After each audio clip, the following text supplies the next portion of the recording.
नमस्कार। देखते हैं आज के वीडियो में सीबीएसई क्लास 9 और इनमें एनसीईआरटी के समाधान के बारे में चर्चा करने वाले हैं। और सब्जेक्ट है जो टेक्स्ट बुक है इनका नाम है सामाजिक अध्ययन। और सामाजिक अध्ययन के बारे में जो टेक्स्ट बुक दी है उनमें जो पाठ नंबर है वो 5वां नंबर का है, जिसका नाम है संस्थाओं का कामकाज, और यानी कि वर्किंग ऑफ इंस्टीट्यूशन।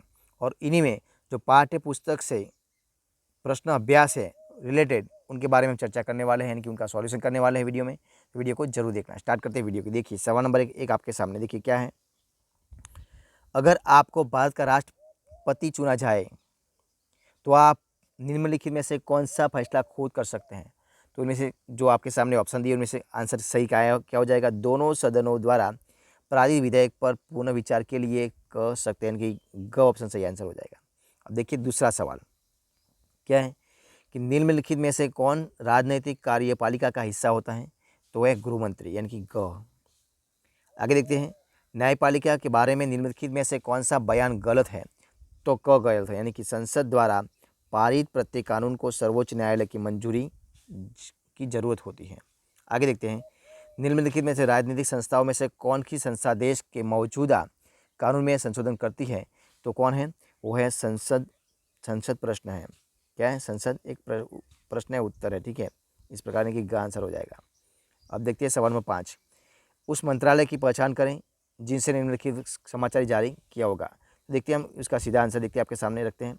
देखिए ये रहा आपके सामने। देश से जूट का निर्यात बढ़ाने के लिए एक नई नीति बनाई जा रही है, यानी कि क्या हो जाएगा, ग हो जाएगा, यानी कि वाणिज्य और उद्योग मंत्रालय।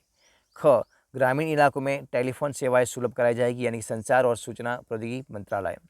सार्वजनिक वितरण प्रणाली के तहत बिकने वाली चावल और गेहूं की कीमत कम की जाएगी, यानी कि कृषि खाद्यान्न और सार्वजनिक वितरण मंत्रालय, ठीक है। अब देखिए सवाल नंबर 6, देखिए क्या है, सवाल नंबर 6 देखिए क्या है, देश की विधायिका, कार्यपालिका और न्यायपालिका में से उस राजनीतिक संस्थानों का नाम बताइए जो निम्नलिखित मामलों में अधिकारों का इस्तेमाल करती है, ठीक है, इस्तेमाल करती है। तो देखिए उत्तर क्या हो जाएगा, तो उत्तर आपके सामने है। कौन कौन सा है, देखिए कि लोकसभा वित्त मंत्रालय, संसद, सर्वोच्च न्यायालय और कार्यपालिका। अब देखिए सवाल नंबर 7वां, देखिए क्या है कि भारत का प्रधानमंत्री सीधे जनता द्वारा क्यों नहीं चुना जाता। निम्नलिखित 4 जवाबों में से सबके सही को चुनकर अपनी पसंद के पक्ष में कारण दीजिए। तो देखिए आपके सामने उत्तर ये है, सही है, क सही है। ये ऐसा यह सुनिश्चित करने के लिए किया जाता है कि प्रधानमंत्री को बहुमत प्राप्त हो। यह उसे कठपुतली या तानाशाह बनने से रोकता है, क्योंकि उसे मंत्रिपरिषद के साथ साथ काम करना पड़ता है, इसलिए। अब देखिए सवाल नंबर 8, देखिए क्या है कि 3 दोस्त एक ऐसी फिल्म देखने गए जिसमें हीरो एक दिन के लिए मुख्यमंत्री बनता है और राज्य में बहुत से बदलाव लाता है। इमरान ने कहा कि देश को इसी चीज़ की ज़रूरत है। रिजवान ने कहा कि इस तरह का बिना संस्थाओं वाला व्यक्ति का राज खतरनाक है। शंकर ने कहा कि यह तो एक कल्पना है, कोई भी मुख्यमंत्री एक दिन में कुछ भी नहीं कर सकता। ऐसी फिल्मों के बारे में आपकी क्या राय है।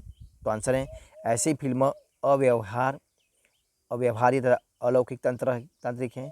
किसी योजना को कार्यान्वित करने के लिए सत्ताधारी लोगों का अनुमोदन आवश्यक होता है। मुख्यमंत्री की नियुक्ति निष्पक्ष चुनाव प्रक्रिया के उपरांत की जाती है। साथ ही सुधारों के लिए अत्यधिक योजना की बनाने की ज़रूरत होती है। मैं भी शंकर से सहमत हूँ, राज्य में बदलाव लाने के लिए केवल एक दिन काफ़ी नहीं होता। अब देखिए सवाल नंबर 9, एक शिक्षिका छात्रों की संसद की आयोजन की तैयारी कर रही थी। उसने 2 छात्रों को अलग अलग पार्टियों के नेताओं की भूमिका करने को कहा।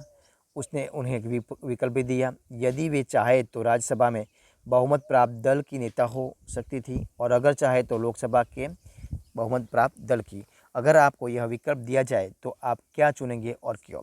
तो आंसर है कि मैं कृत्रिम लोकसभा को प्राथमिकता दूंगा, क्योंकि राज्यसभा की अपेक्षा लोकसभा से अधिक शक्तिशाली होती है, इसलिए।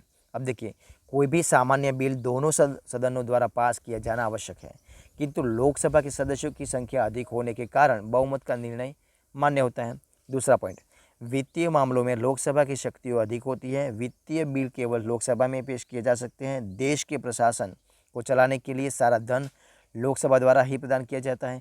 लोकसभा मंत्रिमंडल को निर्णयित करती है। तीसरा पॉइंट, लोकसभा के सदस्य योग्य मुद्दाओं द्वारा प्रत्यक्ष रूप से चुने जाते हैं, इसलिए। अब देखिए सवाल नंबर 10 क्या है, ये रहा कि आरक्षण पर आदेश का उदाहरण पढ़कर 3 विद्यार्थियों की न्यायपालिका पर अलग अलग प्रतिक्रिया थी।